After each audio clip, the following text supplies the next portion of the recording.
Thanks for tuning into this episode of the Human Performance Outliers podcast with Zach Bitter. Alright, everyone, welcome back to another episode of the Human Performance Outliers podcast. I'm your host, Zach Bitter, and I want to welcome everyone to this episode of the show. As a way to thank the listeners for helping me grow this podcast over the years, I'm going to continue a raffle option for all of you to have a chance to win a free consultation with me. So it's a 30-minute consultation that I will raffle off once per month.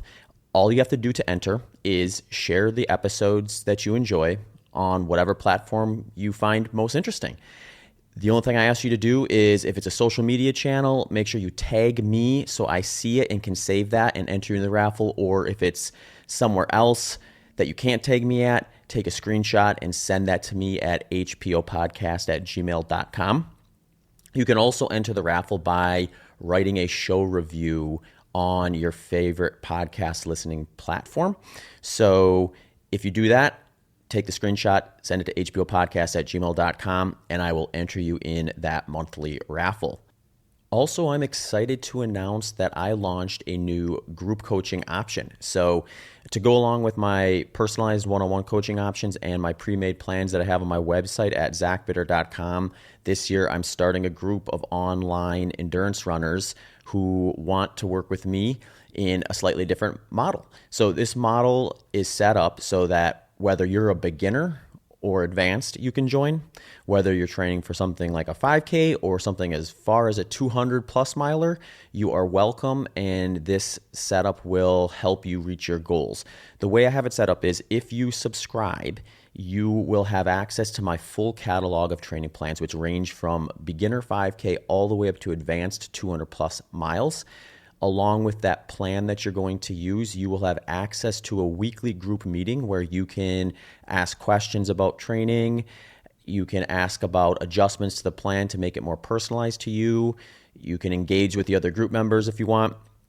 We'll get you all set up and ready to really personalize that plan to make sure that you're heading in the right direction for your event.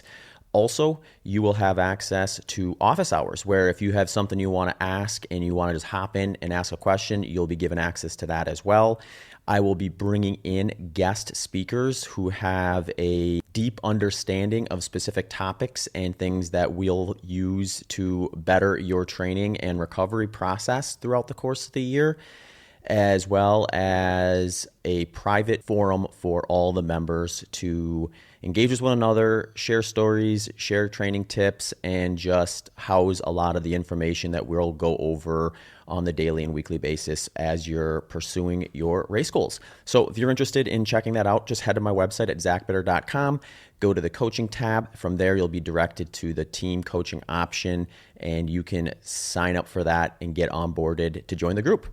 If you're interested in keeping up with what I'm up to, please give me a follow on some of my socials. Follow me on Instagram at ZachBitter, on X, Twitter at ZBitter, and check out the brand new HPO podcast handles, which are just at HPO Podcast on Instagram and X/Twitter. Of course, all this stuff can be found quite easily on my website, which is the main landing page for everything I do at zachbitter.com. Hey folks, just a quick reminder that this podcast sponsors include S Fuels. They have a 15% offer for you. Element Electrolytes, they have a free sample pack offer for you. John G Apparel has 10% off, and Delta G Ketones has a 20% off and free consultation offer for you. Links and details can be found in the show notes and the episode landing page. You can also check out a full description of how I use all of these products in my own training and racing at the end of this podcast episode. David, thanks for taking some time to come on the show. It's so good to see you, Zach. Love what you do in the world. I've learned so much from you over time. Love the podcast. So it's an honor to be here. Yeah, no, I'm really excited to chat. I think, I've followed what you've been up to and just your influence on the sport, I would say, for quite some time. And it's just really cool, I think, to see you build a community around kind of your interests, your philosophy, and your coaching, podcasting, everything that goes with it, and get people motivated to get out there and challenge themselves, but also feel comfortable doing it. I think that's the way I would describe you from my perspective is you're not easy to the degree where you want people to be, be light on what they're capable of, but you kind of blend the welcoming side of things just really nicely so that they feel like they have a spot to get started at least. Cause everyone's going to be coming in at it from a different spot. Yeah. I mean, I just want athletes, humans, everything to have all of this fit into a broader range of self-acceptance.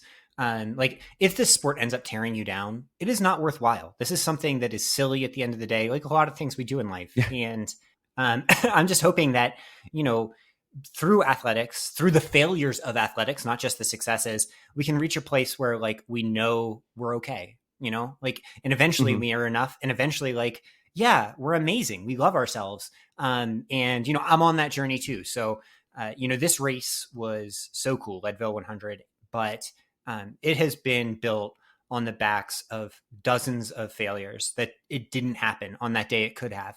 And through it all, I learned that like win or lose, good day, bad day, I'm enough as I am. And that type of lesson is what I hope to just like impart on people and hopefully represent in the world a little bit too when people do meet me or interact with me. It's like, we're allowed to disagree. We're different people. We come from different perspectives, but through it all, we're sharing something, which is life's hard. It's complicated. It's impermanent.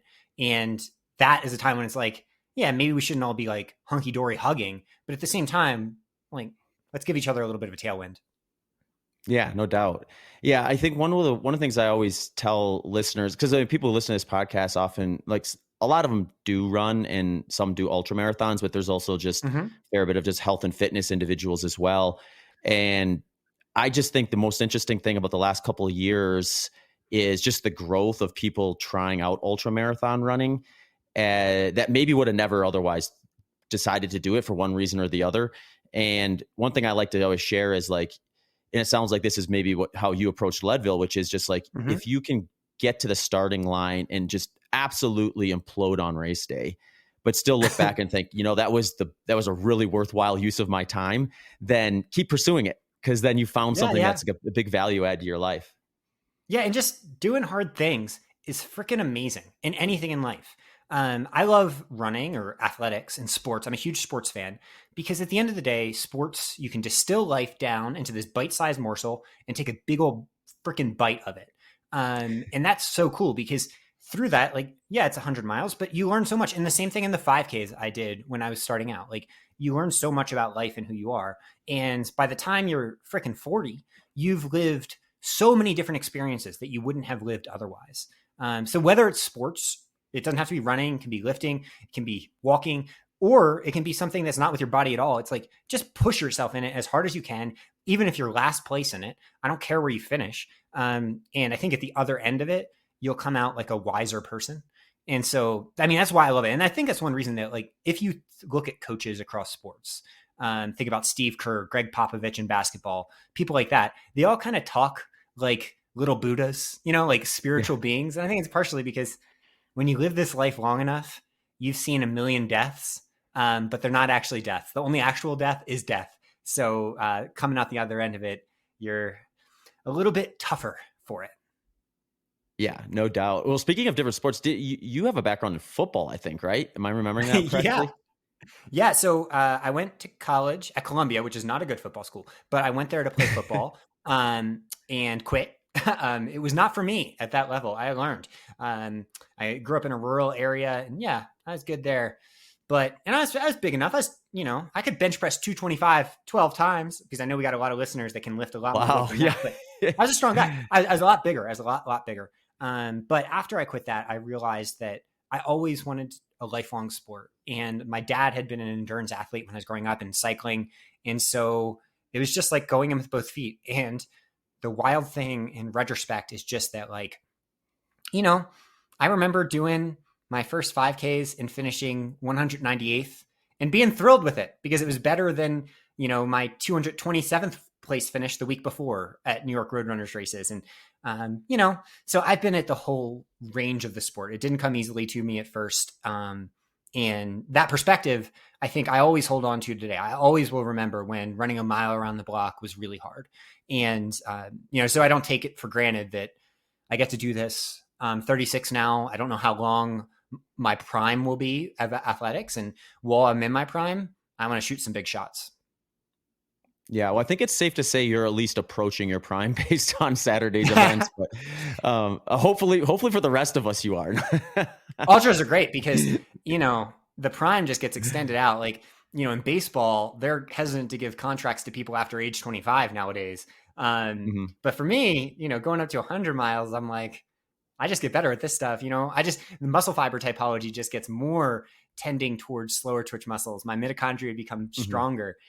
So this sport, there's a reason that you see a lot of 40 plus athletes excelling at it. And so thank God I'm not doing, Yeah.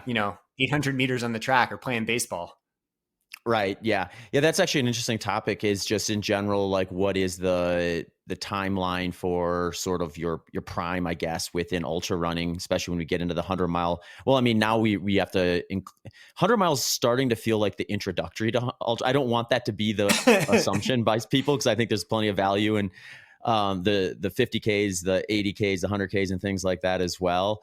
But as the sport kind of grows and people start getting interested, you do see more like 200-mile interest, multi-day stuff, and that sort of thing. And yeah, I mean, I just think you're spot on with that, where you just don't need, or the speed that you need to retain to be able to develop as a 100-miler or beyond is just different than shorter endurance events, to the degree where you could look at just the relative experience you have at age 40 versus age 25. It's like, yeah, you probably bounce back from some crazy stuff a little quicker at 25, but you're probably not making as many mistakes at 40. You've probably like whittled down your approach to such a degree where you're just making fewer mistakes on race day.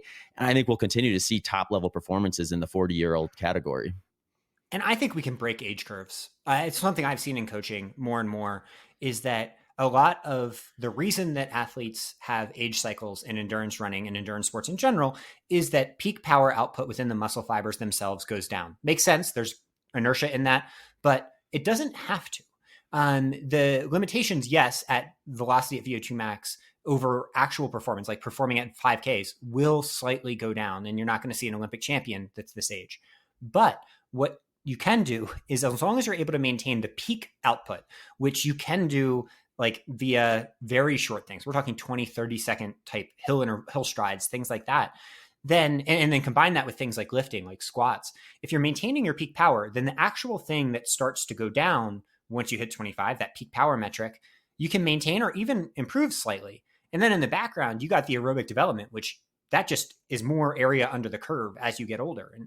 And one thing I've seen in coaching is that there is a particular drop off that happens over like menopause for women, or, hormonal changes for men that happen in the late 40s. But around that time, both before and after, you can keep improving. So, I mean, for me, my first 50K was in 2014, and it was done on a whim. It took me 10 years to get to 100 miles.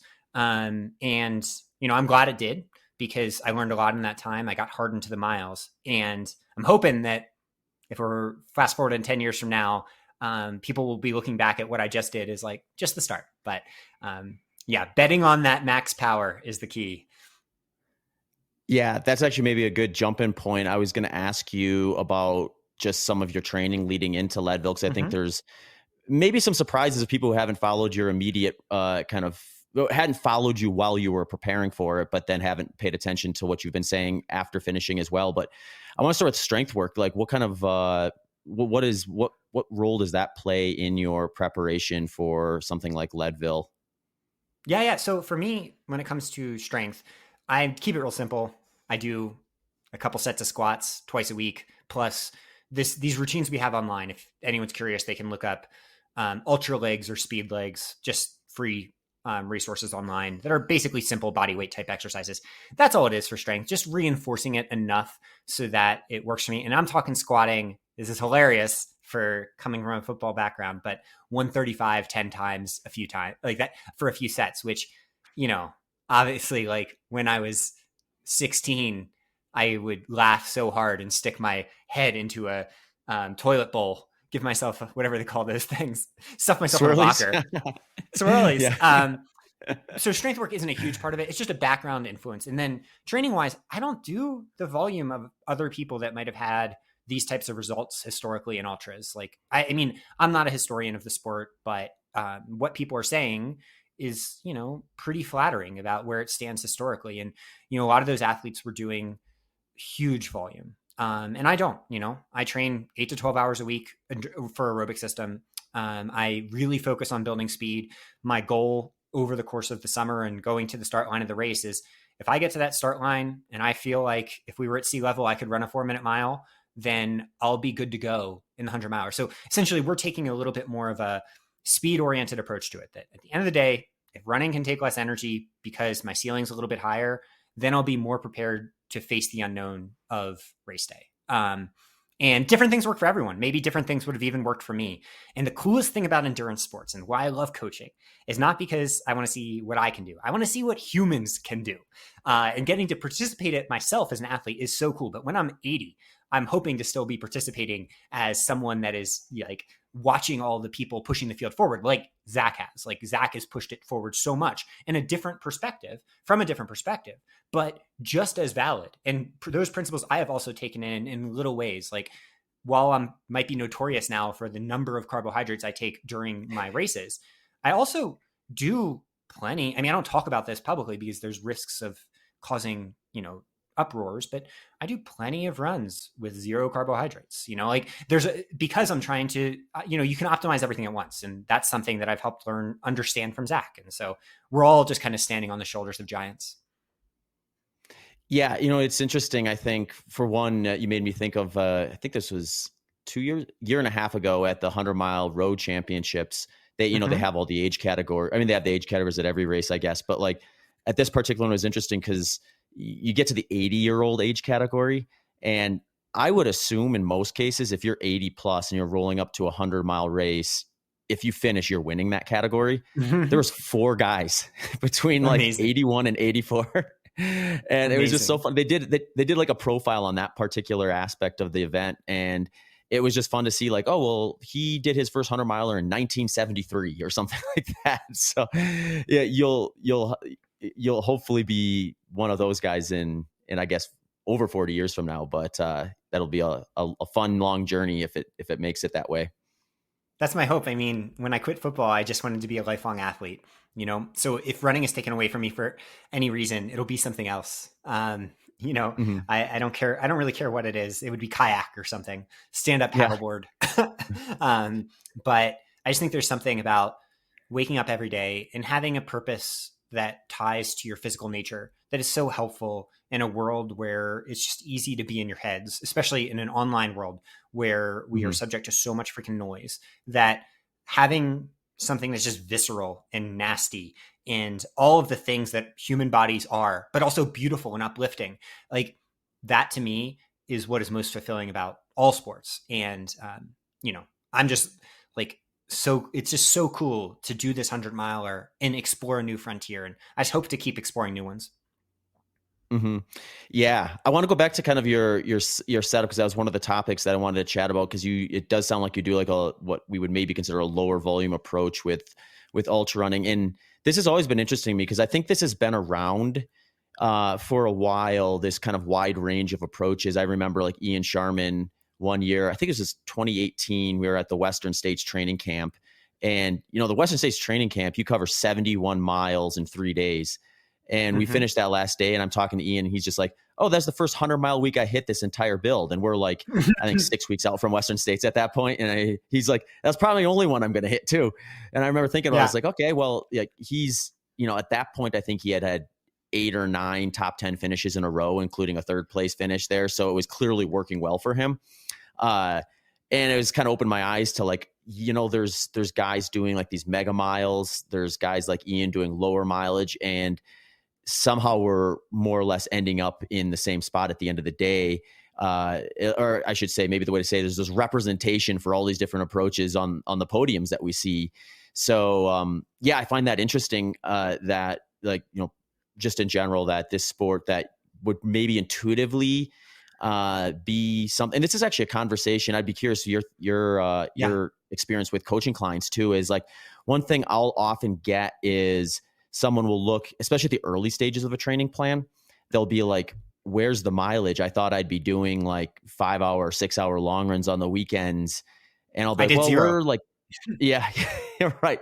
It's like we're 20 weeks out. So the way I sort of approach kind of my philosophy is like, we should spend at least 2/3 of your training, assuming we have like a reasonable time frame, 2/3 of the time just becoming a good runner. And doing long runs that are extended past like 3 hours at that point are sort of going to be stealing from tomorrow in a lot of cases, or dropping in quality to the degree where we're not actually making you a better runner. So let's check that. And then if we deviate from that to do some really long runs to get you used to like course specific pacing and what your nutrition feels like at 6 hours versus 2 hours and things like that, we can do that, but we need to do that on the foundation of a really strong runner in the first place. Hey folks, just a quick reminder that this podcast sponsors include S Fuels. They have a 15% offer for you. Element Electrolytes, they have a free sample pack offer for you. John G Apparel has 10% off, and Delta G Ketones has a 20% off and free consultation offer for you.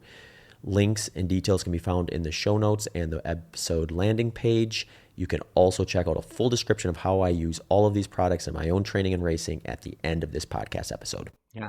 Do you see that with your coaching clients too? Do you get pushback or questions about where are all the miles, or where's the volume? Where's the 8-hour long run? Yeah, I think, we all have athletic insecurity, and in ultras, the way that manifests for a lot of people is being worried that they're not running enough.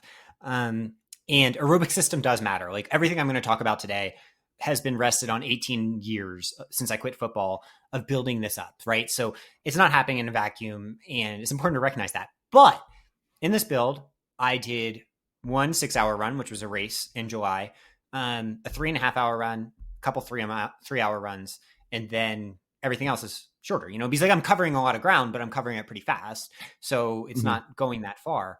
And I think what people just need to ground themselves in is like, what are we actually trying to adapt? Because if you think about it outside of physiology, you can be like, well, you're going to be running 15 hours at Leadville. Shouldn't that be, 8-hour training runs? You need to get used to it. And it's like, well, what happens in 8 hours of a training run? Nothing good, because if you're thinking about the aerobic system is basically going to get every adaptation you could ever dream of around 2 hours. After that, you're starting to think about fueling, logistics, and then most significantly, how your body handles the muscular breakdown of the consistent movement and motion.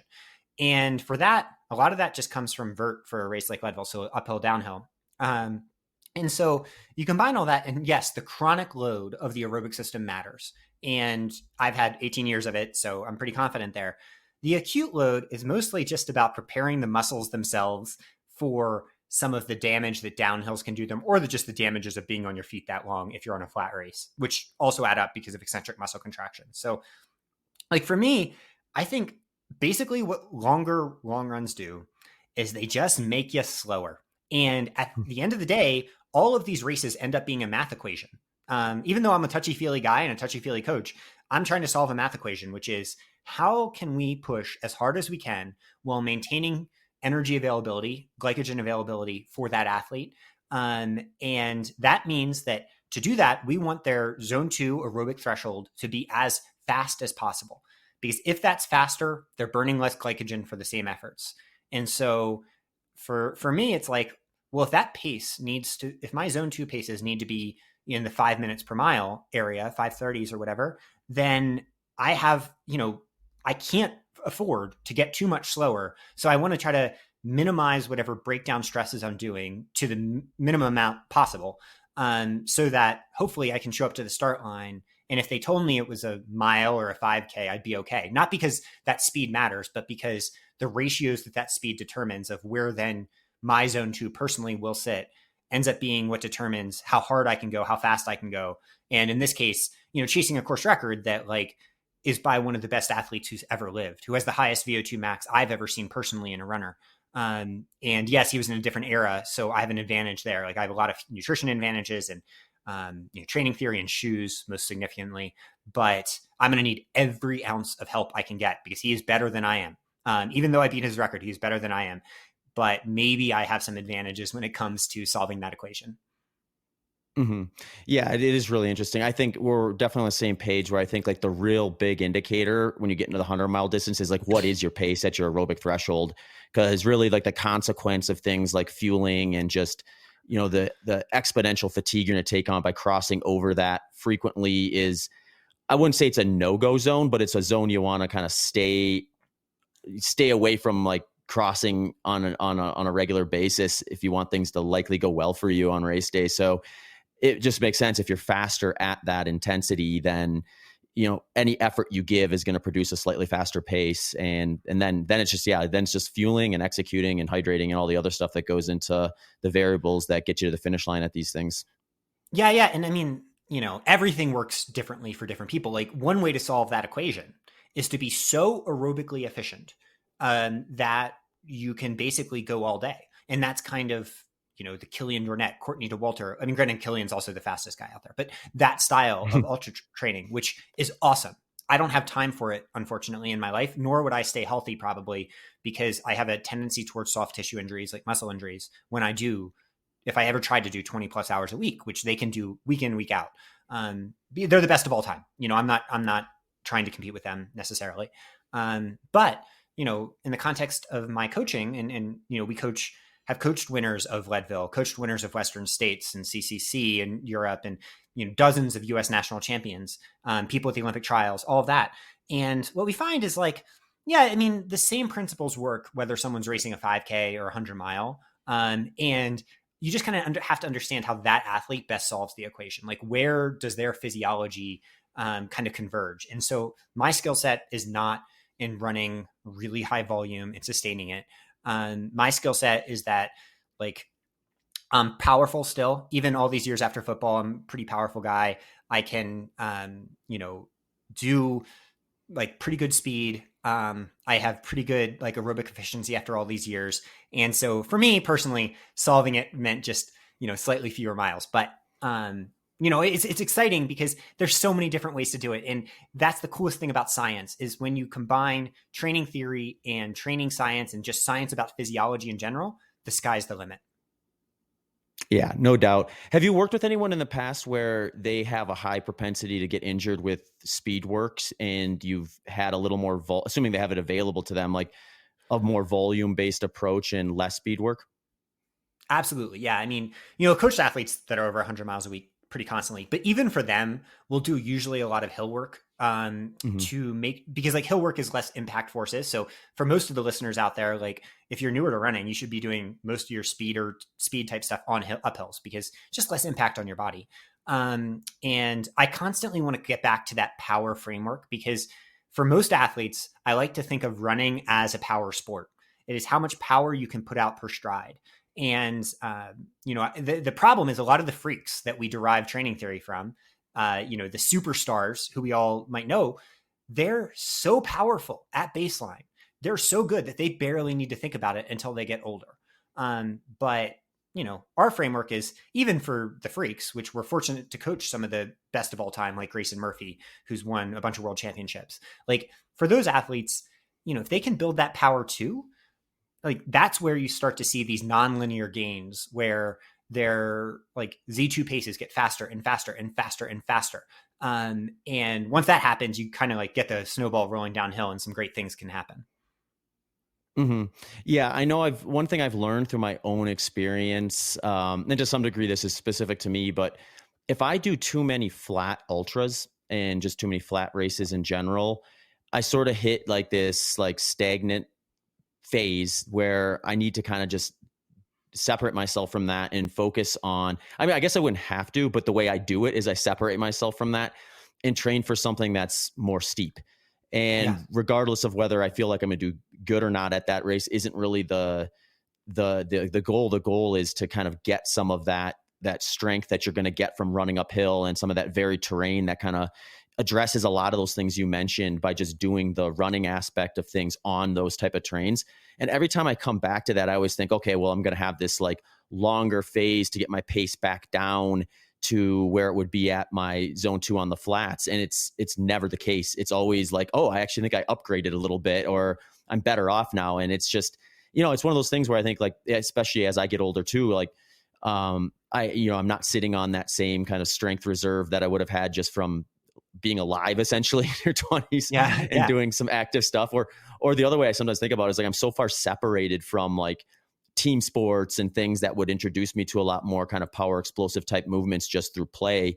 Now I have to be mindful to introduce that into my own lifestyle now, so that I don't lose some of that, or I stay on top of some of that and it doesn't negatively not doing it doesn't negatively impact my progression and as a runner. Yeah. Well, I mean, you're one of the most economical athletes that's ever lived on flat ground in particular, like that. It's remarkable. And you start to think about trade-offs here, that type of flat ground economy might partially be dependent on, most likely if we took a muscle biopsy of your leg, like we'd see a level of slow twitch fiber recruitment that is pretty wild. I'm not like that. I come from a faster twitch background. And I feel like most athletes actually, they have these limitations at the top end that just need to constantly be developed. So like when I say hills, what I'm thinking about usually is like people pushing hard on these. Like I'm hitting, the equivalent of like 330 minutes per mile grade adjusted pace for 20 or 30 seconds. Like the actual pure speed, pure power that I think is actually appealing to a lot of people because it's fun to a certain extent. Like running up a hill really fast feels like recess, but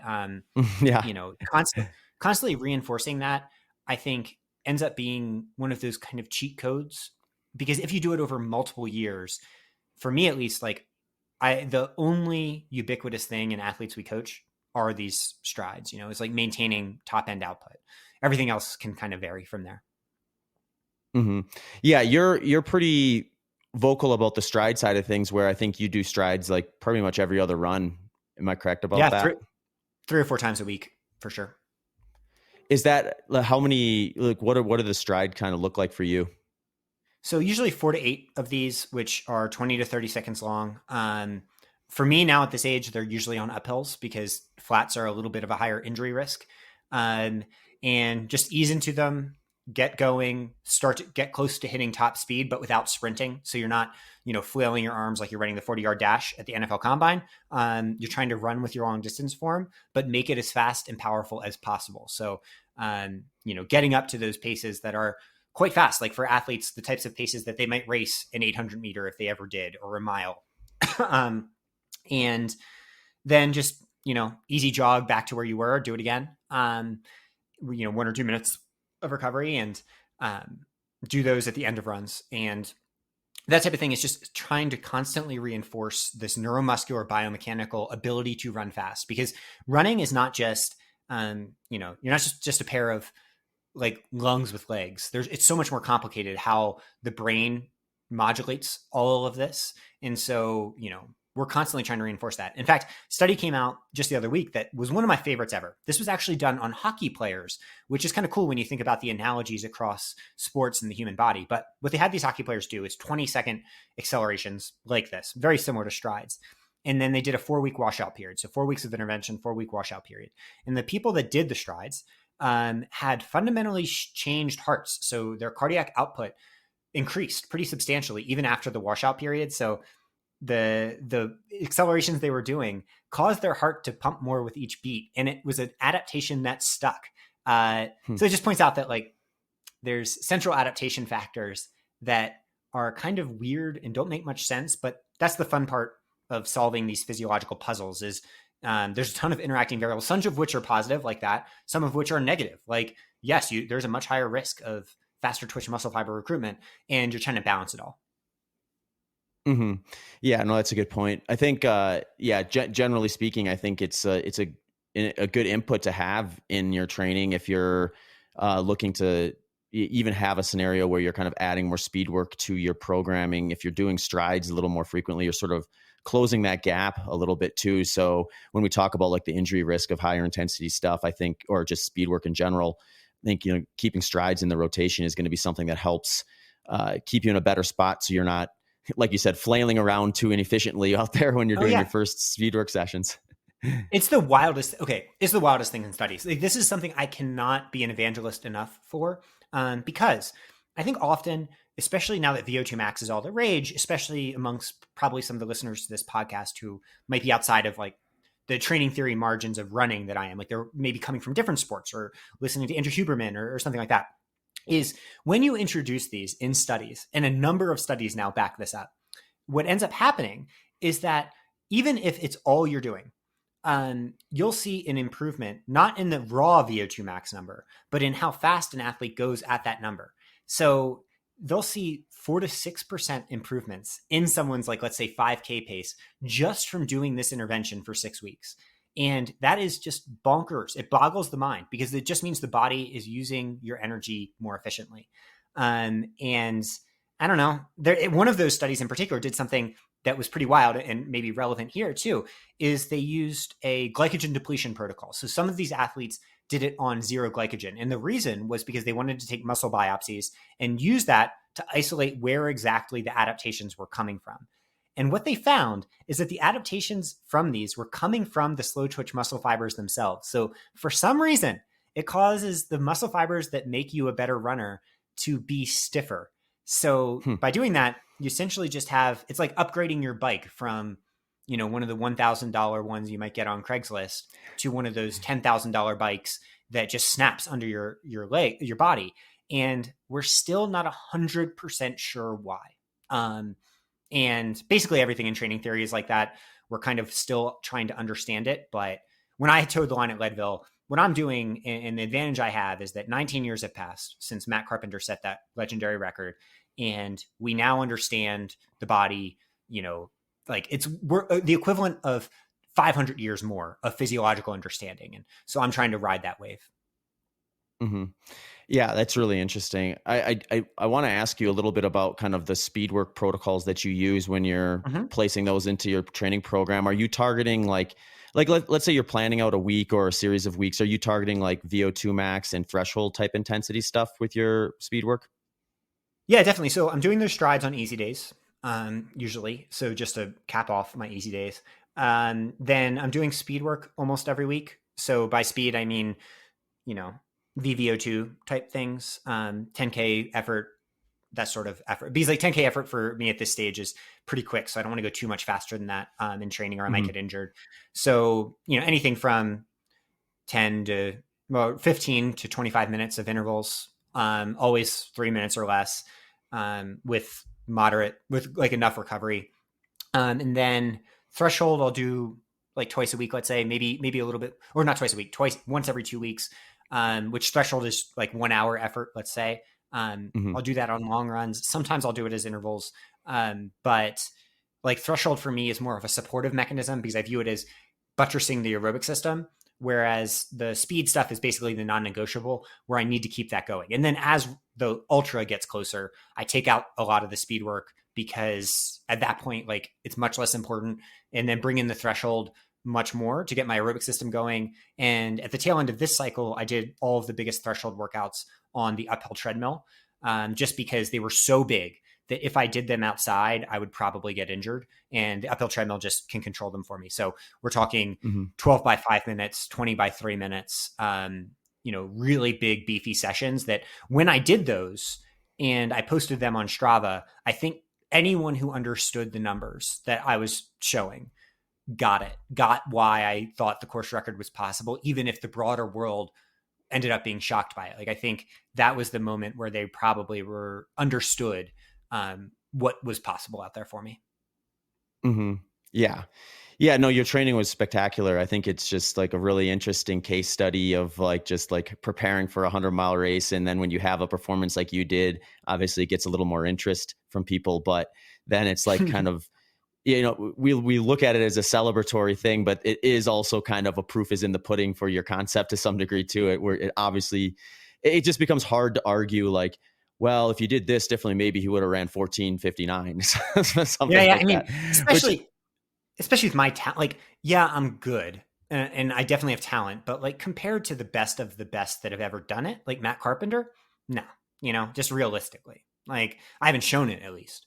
And so, yeah, I mean, there was definitely time left on the course for me, but I don't think like, I'm the one to really crush the course record more. I think someone will, sooner rather than later, because I believe in this community. But yeah, I think it was nice because, we've gotten a lot of pushback over time about, I've never run 100-miler, so how can I coach a 100-miler? Nor is my wife, Megan, who's a 8-time member of Team USA, but how can she coach it when she hasn't done it? But our athletes have excelled, and it was just kind of nice because, like, you've probably seen, Zach, I've on Twitter, I've started talking about it again. Like, I stopped posting on almost anywhere because I was just like, I didn't want to deal with having to feel like I was going to deal with people telling me that I didn't know what I was talking about, um, which is like a lot of people face that online. And, but now I'm like, well, for at least a little bit, come at me, bro, for just at least a little bit.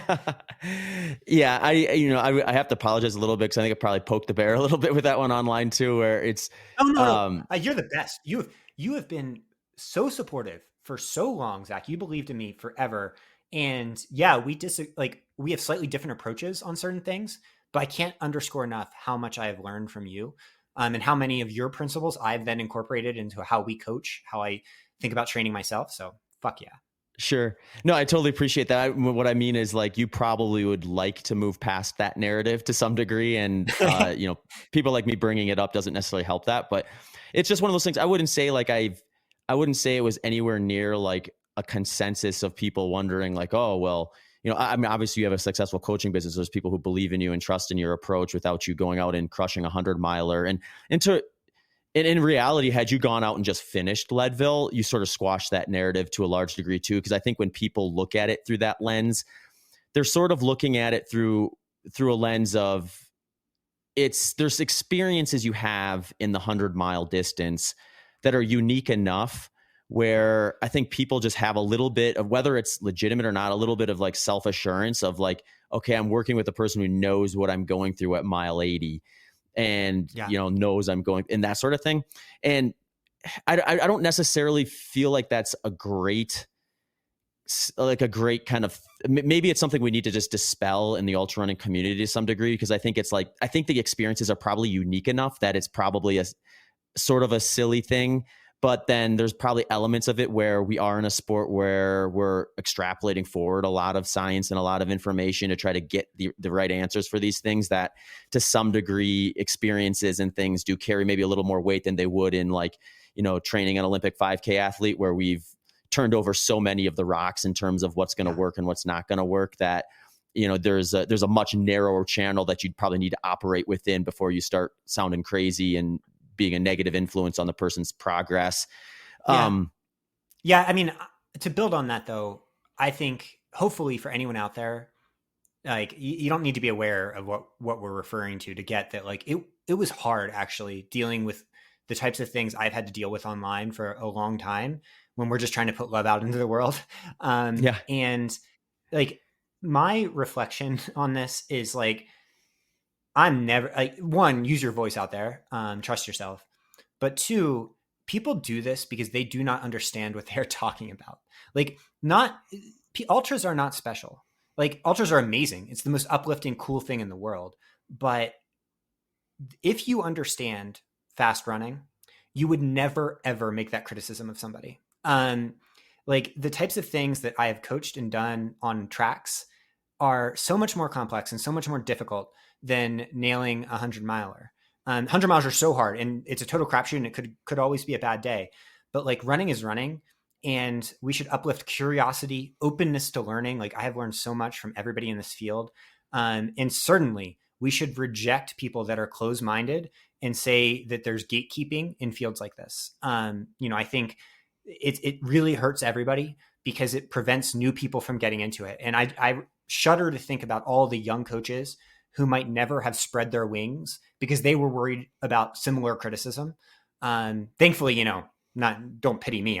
I've been successful and I've had a lot of fun doing it. But I just think the reflection point for me now is like all along, I started to buy into a narrative that was based in the insecurity of others. And thus I became insecure about myself. And I hope the lesson that people see from that is just like, you're amazing. Go for it. Try it out. Spread your wings. You'll be good. As long as you're open and curious to learn.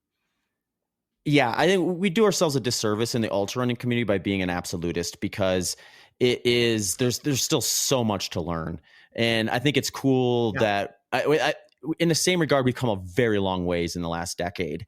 In terms of like what people do that is likely going to yield a better result that we can probably safely assume is a positive thing for people to practice and follow from at least a starting point standpoint. But yeah, when you get into a sport like this, I think if you're just, if you're really rigid in your approach, and your absolutism is so refined that you're blocking people from getting in, that's where I think there is a problem there. And you're certainly a Yeah, but solution to that. So it's the most beautiful community in the world. But I think like, all fields have the same type of thing, like, mhm. I don't know. I guess my thing is like the more voices, the better. The more conflicting perspectives, the better. Like that's where growth comes from. Is evolution is all about the competition element, but that the competition element in this world doesn't. It can come from a place of love. Like there's not a winner and a loser. It's just kind of Mhm. we're all trying to push a boat in the same direction. So yeah, I mean that's my goal, and that's why I love human performance outliers. It's like not only do I learn from running, I mean, my fueling strategy was informed, and how I trained for my fueling strategy was informed by competitive eating training. It's like I'm learning from all different types of training. Like you have to, if you're, truly don't know where the human limits lie. Yeah, no, you're spot on. I think, yeah, and that's a great topic I want to chat to you about too, because one thing you posted about that I think caught a lot of attention was your fueling strategy for Leadville, where I started following this topic, well, specifically with like the hyper fueling, like probably about at least a year ago. But you started to see like people starting to push the limits on what we would have expected to be doable from a digestive standpoint. And then I think there was an interesting data set after Western States where there was, I think they collected pretty much, I think it was at least 9, if not all 10 of the top 10 men. And then they collected at least half of the women's top 10 and what their fueling was. And I mean, we were seeing these people hit like these numbers of like, I think someone else was a little higher than Hayden, but Hayden was also kind of on the radar for me because at Black Canyon, he hit like 109 grams per hour. And then Mm-hmm. you come out and you're doing like 120 to 130, which is a little closer to what I think we're seeing the cyclists do, which in my mind was like, that's probably a little too far for 100 miling from a digestive standpoint for most people, because if the cyclists are getting away with it, the runners maybe have a little bit of a higher bar to clear from just the mechanics and how that's going to sit. But then you did it. So it's like, I Well, love that. I love it. yeah. Also, the subject caveat, exactly like you said, that to do that, I have to keep pushing, because as soon Mhm. as I stop pushing, I'm not going to be oxidizing at the rate that I need to make that feasible. So, it is playing with fire, and I don't think going longer than 15 hours or whatever, it makes as much sense to try that. So again, you nailed it. What I'm motivated by really is the world of cycling. So professional cycling to me is the ultimate endurance experiment, because you have athletes who are training at the very limits of what's physically feasible, and the margins are 0.1%, right? Like the margins between me and Matt Carpenter, someone posted on Instagram that it was a 1.6% difference. I haven't done the math on that, but that in the scope of endurance training is a big difference. Like a lot of things could contribute to that. You don't know. But in cycling, if something causes a 0.1% difference, it's going to rise to the top, just given the Mhm. nature of the sport, which has been terrible in the past because there have been cheaters. But hopefully now we're looking at like a more like a cleaner sport. And in that case, like why is everyone in cycling getting stronger? And if you talk behind the scenes to professional cycling coaches, and I try to reach out to them whenever I can, they're just like, David, it's the fueling, and yeah, maybe sodium bicarb plays a role. Like I did take sodium bicarb before my 100. Maybe post-exercise ketones play a role. I take post-exercise ketones 2 to 3 times a week. But at the end of the day, they're pushing such high, literally their wattage, their power output is so high, and there's no jarring. So they're seeing what is possible. And at the Tour de France, Victor Campenarts won stage 18 this year. And he did it doing 132 grams per hour as a very unexpected winner. And to me, that was the moment where I was like, all right, I'm trying to do something that I have never done, which is a 100-miler, at a pace that probably very few people expect I can do, just historically. And to do that, I'm going to have to try to do something that maybe no one's ever done. And so, N equals one, right? Like talent goes all different directions. Like some people have VO2 max as a talent. Maybe my talent is that I can take in a lot of gels. Like that's a talent too. And I don't like, we have to recognize that could be from my parents. Like it could just be genetics, or it could be from football. I had tons of protein shakes when I was 16. So maybe that played a role. Yeah, you've been training the gut from an early age. Yeah. And, also though, I've practiced so much, like we call it slurping, where, I think most people, when they take a gel, just kind of like sip it on their, what I do is I take one of these liquid gels and I just squirt it past my palate so that I don't have the involuntary like rejection of sweet foods that you can sometimes get. Everyone's different, but, and even with that, 10 minutes after the finish, I was straight into a barf bag. Right. So, I was probably very close to the razor's edge. But my guess is that's where like most of these hard records are going to happen, is at the razor's edge. Yeah. And also, who knows, maybe at 75 grams an hour, I would have been fine. It's hard to know. Like, I think after the fact justifications might be simplifying it, but it was a lot of gels, Yeah. I'm going to not look at a gel for another month or two, probably. Yeah, no, I can imagine. Like, well, when you posted the numbers, I started just, running the math a little bit with myself, or with kind of like what you did and the stuff that you put out there. And it's like, if you're hitting high zone 2 and then flirting into zone 3 occasionally, for someone with your workload, you're putting out probably close to 1,000 calories per hour from a metabolic standpoint, maybe a little less than that. Definitely. But there's probably hours where you are hitting 1,000. And if we assume you're up to your aerobic threshold and then flirting past it at times on some climbs, if you're following a moderate to high carbohydrate diet, you're going to have about a 50-50 split between carbs and fats. So for someone with your workload, you might need 120 grams of carbohydrate to defend that. So the interesting thing about this topic I find is just, if we take you and we take the person who crossed the finish line at the very end of Leadville, we almost have a 2x of time. So you ran 100 miles, they ran 100 miles. Both of you probably worked as hard as you possibly could for the time you were out there. And you minus the extra just like non-running related time, or I shouldn't say non-running related, but the additional time that they're just gonna have other metabolic processes add to their metabolism. We can just like roughly say like you're almost 2xing their workload. So for them, they may actually need as much energy intake as you do. They're just distributing it over 30 hours versus 15 hours.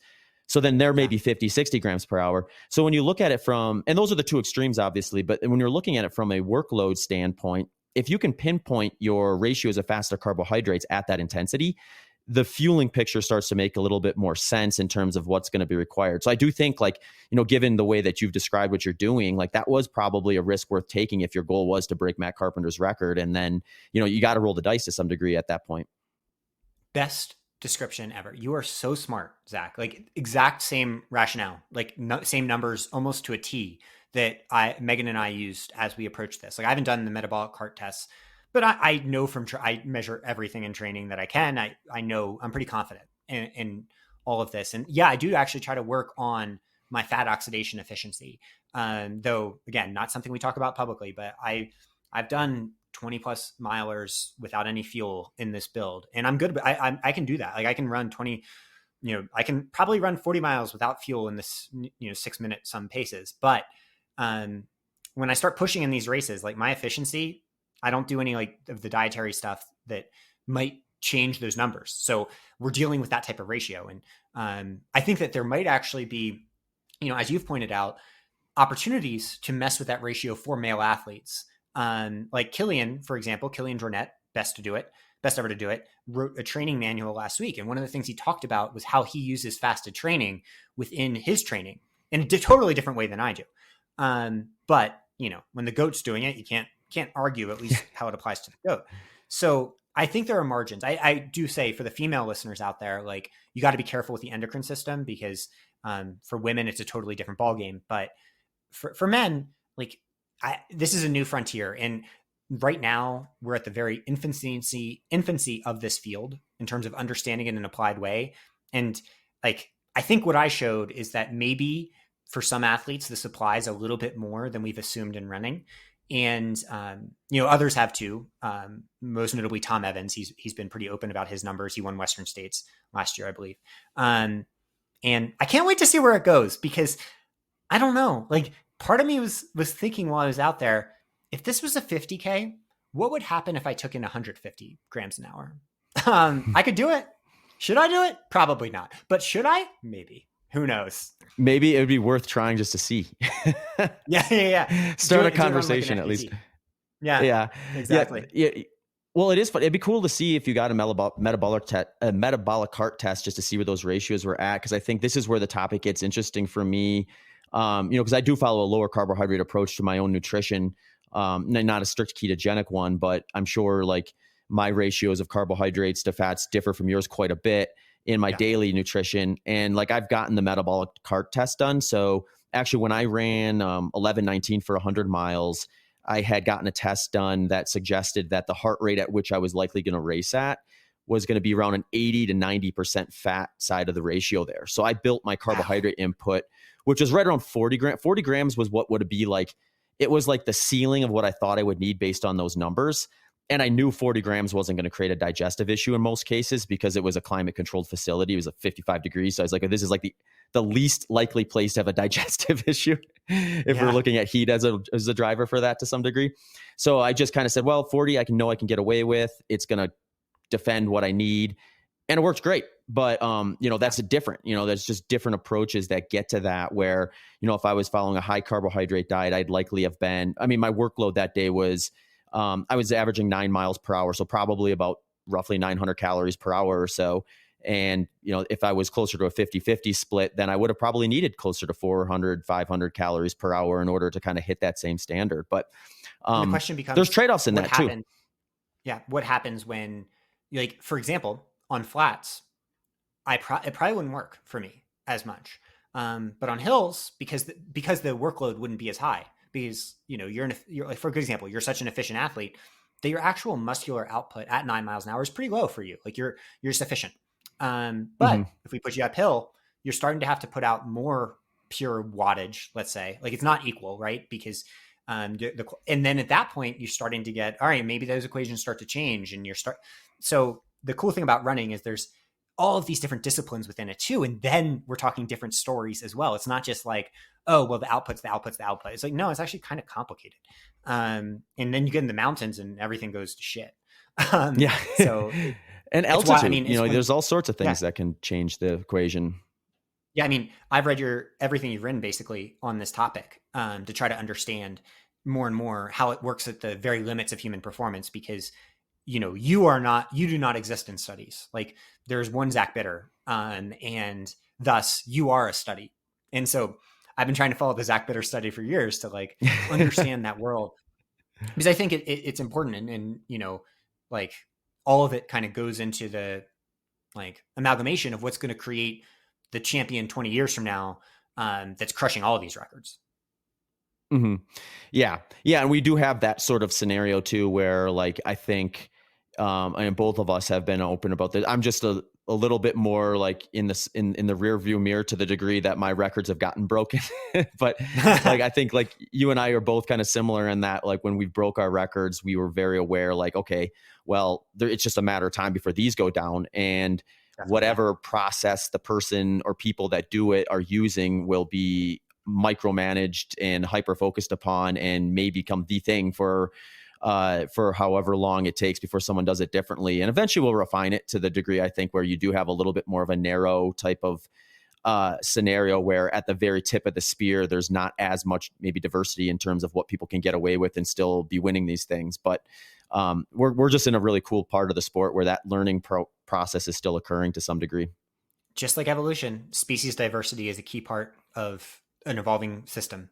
And that's what I want. Let's celebrate it. More people doing different things. Another thing I wanted to talk to you about from an input standpoint was your caffeine intake. So I actually have, So like when I was listening to your recap, which I should just make a quick plug for that. Like for anyone who's really interested, you and Megan both kind of sat down for, I believe, about 2 hours and just unpacked so much of what went through that day. And it was such a fun listen. And I was joking with Nicole about it afterwards because I told her, the script, if you just put a script of that podcast and I read it, it would take me 3 hours and it took you guys 2 hours. So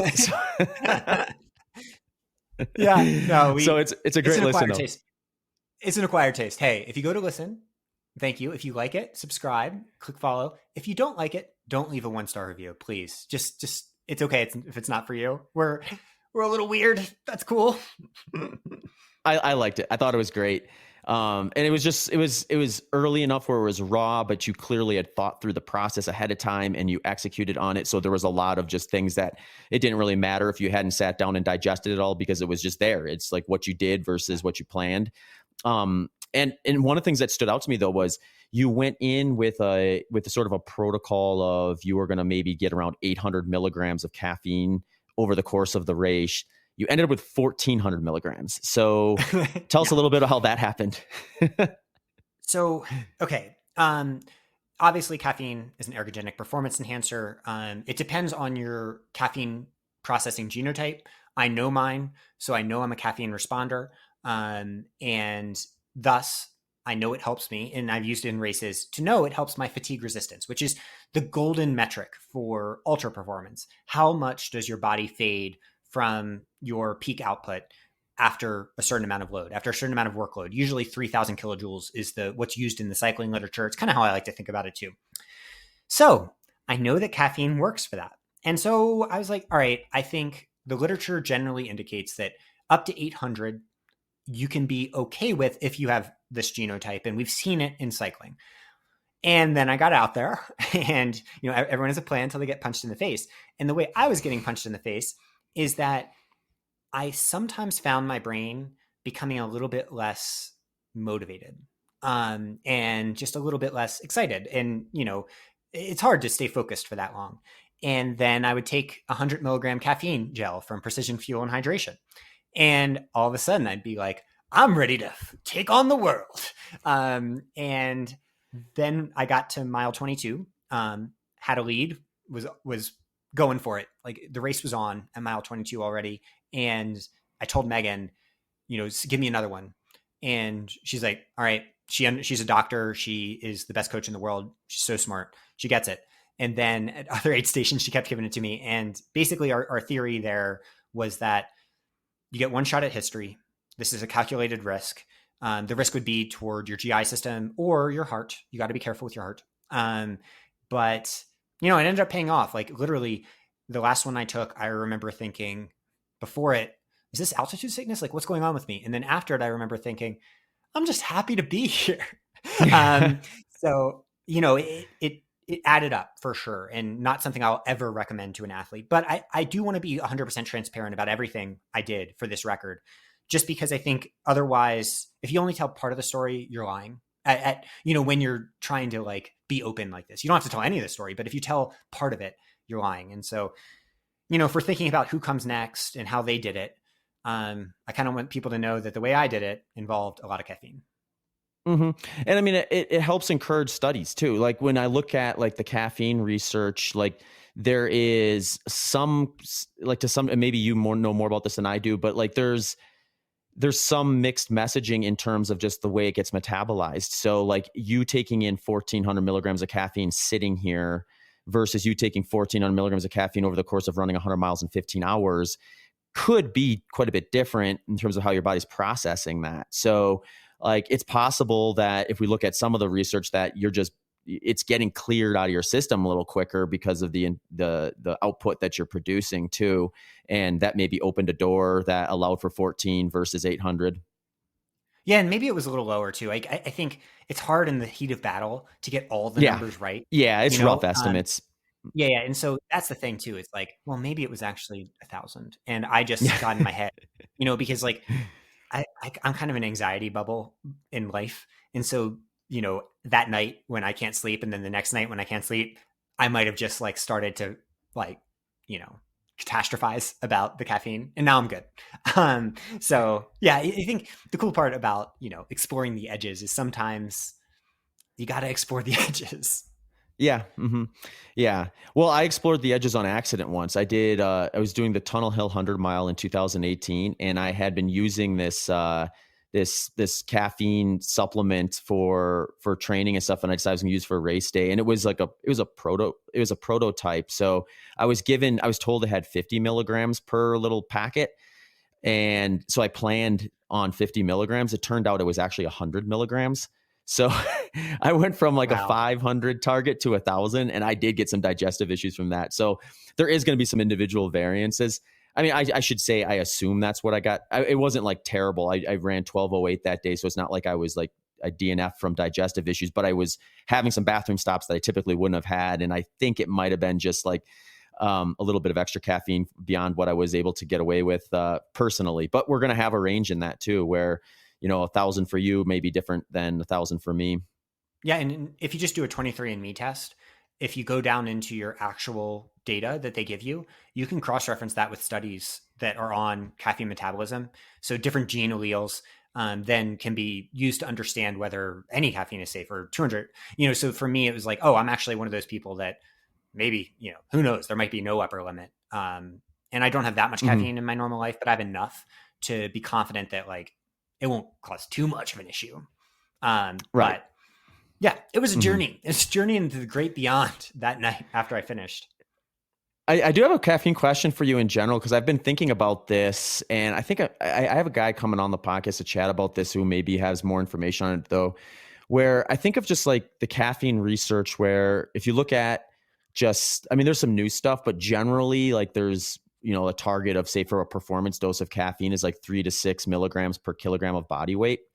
And I look at that through the lens of like, okay, well, they're likely looking at that through more of a traditional endurance sport versus 15 hours out on the Leadville course for 100 miles, where I'm curious, like, I think there's maybe a path forward or there's maybe two paths forward that I kind of think are maybe usable for people. And one is like, all right, let's lean on that research and say, okay, well, let's say you hit like a low point, or maybe you're out there for longer than you were and you're going through the nights and you're getting kind of that sleepiness, and you hit the performance dose. But from my experience, when I hit the performance dose, it's like almost a little too much incentive to run fast, to the degree where I start getting tempted to go beyond 100-mile intensity. So then I look at it more like the way that it sounds like you're describing, as like a cognitive assist, where it's like, okay, I'm losing my focus. The perceived effort is creeping up a little bit, and I can go a fair bit under the performance dose and kind of recenter that. So then there's another path forward, I think, without looking at it through like, okay, I've got like a few opportunities to hit a performance dose of caffeine, versus doing a little bit more of a micro dosing approach more frequently over the course of the race itself. Do you have any thoughts on that versus like what you did or what you see other clients that you work with do with caffeine usage in races? You had me at microdosing. No, just, yeah, I think even the performance dose, you look at those studies, you go down into them, and you're like, it's not very scientific. That's kind of random. There's people that go up or down on both. I think this is a place where, applied science, just like how people do it, is the most instructive right now. So a good example for me is I've been inspired by the multi-day athletes I coach. So the coach athletes that go, 48, 72, even farther hours on these big routes. So two primary ones being John Kelly and Damian Hall. So John Kelly, many-time finisher at Barkley, one of the best endurance athletes ever. Same with Damian Hall, absolute legend over in the UK. We've gotten to experiment on caffeine, and I've learned from, interestingly, in that process, it's kind of like the competitive eaters thing with the fueling, is I've learned from Navy SEALs and Special Forces people and how they consider caffeine when they're in sleep-deprived states. And what it ends up coming down to usually is that they try to time these like variations in the body's natural cycle based on, where it is during the day. But it comes down to individual preference and variation. And there's only one way to learn that. So yeah, I think it's kind of a new frontier as well, because I do think that, especially when we're talking about pure fatigue resistance, it's the miracle, like, is having the right amount on board. But too much is also like ends your race. So, yeah, it's a tough balance to strike for sure. And one that, like, I don't know, I think we're going to be constantly trying to strike. That being said, I do not think I'm going to ever take that much caffeine ever again. Yeah. Even if I'm going for a bigger course record, I think that's it.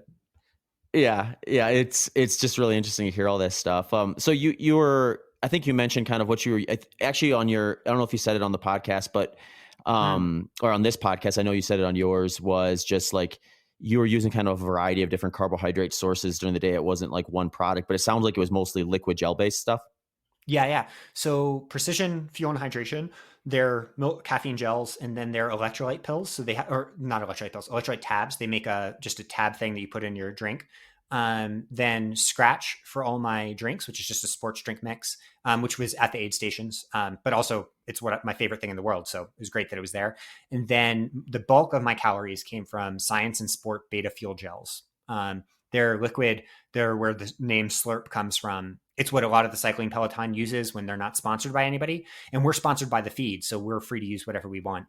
So yeah, Science and Sport Beta Fuel gels probably formed the backbone of like 75 to 80% of the calories.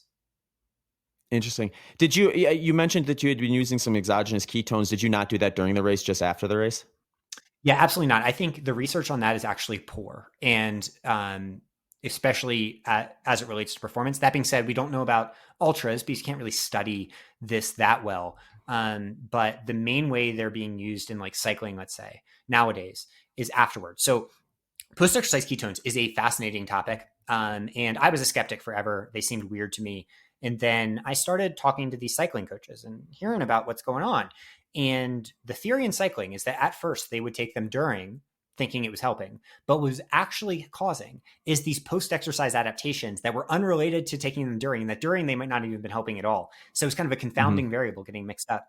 And so after, though, some really interesting studies came out last year that showed that it caused around 15 to 20% increase in natural EPO production after exercise. So that increases your red blood cell concentration, very helpful for endurance athletes or any athlete. But then also they did some really interesting intervention studies where athletes were given these protocols where they were trained 2 times a day, 6 times a week to incite overreaching, which is this state where your performance actually decreases. And the athletes that had ketones could not be overreached. They were able to essentially train very hard without having issues this post-exercise. So for me, I was doing it 2 to 3 times per week. So not doing it as much maybe as study protocols or the cyclists, because it's pricey. I don't have that much money. But yeah, like just before this podcast, for example, I hopped on the bike for a few minutes, and first thing I did when I got off was just took a ketone shot for that reason, just to get. And I also think there might be some unexplored benefits in the post-exercise realm as it relates to aerobic system and things like that. Like, I started taking post-exercise ketones like last year at this time. And this last year, like objectively, you look at my endurance results, it's gone kind of bonkers. And can't really ignore sometimes that maybe that's causing some sort of epigenetic signaling, something that hasn't been studied yet, that might be significant, if we're looking at this in the future.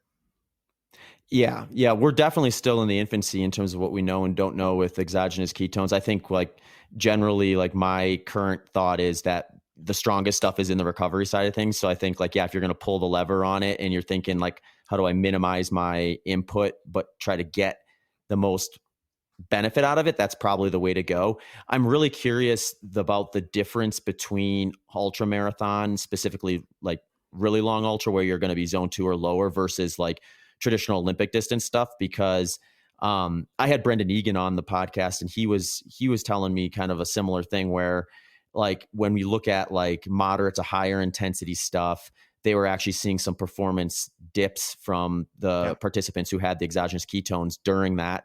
And then they noticed with like the longer stuff, then they started to maybe have some benefits in some studies. I think there's some contradictory studies as well, but like, so like for me, when I see that, I'm like, well, let's give it a shot and see what happens and play around with it. That's like, it's also weird though, because, ketones in particular causes your body to enter this state of ketosis. So we're doing a hack on human evolution. So human evolution gone on for forever to reach this point with how we enter ketosis. And when you can take just a shot and start to push your body to produce all these have all these ketone bodies, we don't know what comes on the other end. And so I do want to caution people, and I always try to do this, that because we don't know, there are risks as well. And a study came out actually a few years ago that did not get much attention, but has mirrored what I've seen in coaching, that since I become a slight proponent of this for some athletes, I've seen more pieces of blood work with abnormally low testosterone levels, both in men and women, than before. And Hmm. so what it seems like to me, and what the study found something similar. And so what it seems like to me is that maybe we're seeing a little bit of an endocrine system disturbance here, which makes sense because going into ketosis naturally might cause that. That impacts some people and not others. And so just like, or maybe not, but it just points out that like whenever you're starting to do weird things, also goes for sodium bicarbonate, which is all the Hmm. rage right now in endurance sports. When you're doing weird things that are illegal like that, um, sometimes in studies, the more immediate impacts, but the longer term impacts can become a little bit more uncertain. And so you're essentially conducting an experiment on millions of people. And that is a little unnerving, also very exciting and cool and interesting, but still unnerving. Yeah. Yeah, no, there's plenty of cautionary things to go along with any of that stuff, I think. But yeah, it's an interesting topic. I'll be curious to see kind of how all that evolves over the years and what we learn. Yeah. We'll probably find some things like, well, we were dumb for doing that. And we'll find other things like, why didn't we apply it for that? As Oh, it's most so things true. end I up mean, playing out. Yeah. yeah, exactly. It's been like that forever. Yeah. One other topic I just wanted to kind of touch on with you was your pacing strategy. And Mm-hmm. this one caught my attention right away because for one, it was like a masterclass in prediction where you predict, I think it was within like 26 seconds of your finishing time. Yeah, I predicted 15:27 and I was 15:26:34. Wow. Yeah. So you clearly gave it some thought and kind of unpacked it to a degree where you had a plan and then you executed and it just worked. So like when I see that, I get interested. I mean, this topic in general, I've been really interested in over the last few years is just pacing and ultra marathon running. And I would say when I first got into ultra running, I was pretty confident in that, like, there's some level of attrition that you just have to count on. That's going to mean like the best path forward is some degree of a positive split Mm-hmm. versus like an even or a negative split. Then I had the fortune or misfortune, depending on how you want to look at it, of negative splitting my fastest 100 miler. So then I started thinking, and the experience was different too. It was like I felt it was also a race where like I felt the strongest at the end. And so then I started thinking, well, maybe that's the experience I should be looking for. I shouldn't be looking for this, okay, I'm holding on for dear life at the end, but versus I'm accelerating through the finish more or less. And then it became a game of like, well, how accurately can I predict? Because if you're going to try to even or negative split something, you have to be able to accurately predict you. And I've fallen victim to this so many times since then, where it's like, well, I put this standard for myself and it's so easy to say, okay, I want to hit that standard or better, but maybe I'm not there. And then I try to do something that is like a pacing strategy around that. And it's just, I've been doing this long enough where I probably refined my potential down at least to a fine enough degree where um, I'm going to have a really, really good day to exceed what I've done in the past. And Mm-hmm. when I'm off by a little bit, that could mean like I'm the calculations are all off at the end of the day. But the way you described your 100 miler sounded a lot more like kind of how I felt when I did the negative split. But when I look at your splitting targets, like I think you came through 50 miles in like, was it like 7 hours and 10 or 15 minutes or something like that? 9 minutes. Yeah. Yeah. Yeah. So you had like, I wouldn't say, I mean, as far as ultra marathons go, the people probably look at that and think that's a pretty even split race, but it is a positive split. So I'm kind of curious about just like the thought process behind that. If you have any opinions on just positive, even, negative splitting, and maybe just a little bit about how you kind of decided to kind of go about it the way you did. Yeah. I basically, to summarize it, I don't think any record or whatever that's going to stand for more than a year is ever going to be a negative split in ultras. I think it's all positive splits because it gets back to that equation we were talking about where, if you're essentially trying to push that like high Z2 level, what ends up being the limiter is your substrate, and your mechanical system will start to break down while you're pushing the same level. So if you go out easy enough that you're able to accelerate off it, you're just going to be going you're going to be leaving so much time on the table that you don't need to, because the only way to accelerate off that pace is to be misbalancing the glycogen equation at the start. And I think that's mostly played out. Like the people that are notorious for negative splitting ultras are no longer at the front of the packs, really.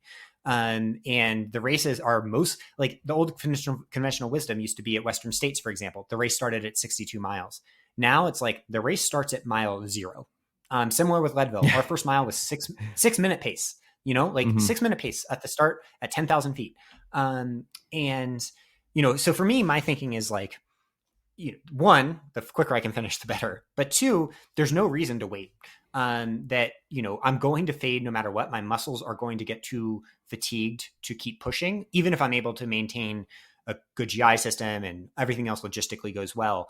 And so with that in mind, like, you got to use what the muscles have while they have it, while still playing around on the right side of that equation. So for me, as I approached the race, like I had been on most of the course, especially the Hope Pass section, which for those that don't know, Hope Pass is just a brutal mountain in the middle of this course, thousands of feet, very steep.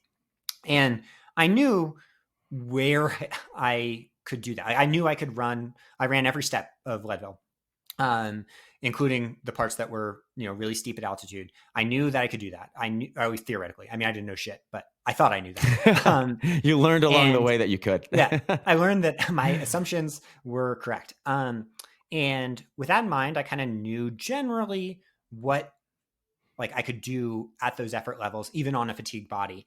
And then it was just about like cross-referencing with history and being like, I actually think that like the conventional wisdom that this is an unbreakable record is not only wrong, it's like really far off. Like I think that this record can be demolished.